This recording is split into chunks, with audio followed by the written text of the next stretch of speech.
One of the engineers that is driving our locomotive today had actually seen some of my older videos on the railway hotels of Canada and offered to invite me up for a ride in the engine. And you can bet that I was pretty happy to accept that offer.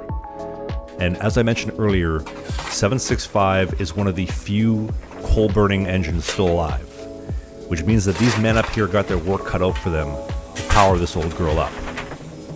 And Grant, our lead engineer, would put 765 into gear down to the Y track so we could completely turn everything around and head back towards Indiana. And he has literally been firing steam engines for almost twice as long as I have been alive. Like, that is a lot of experience.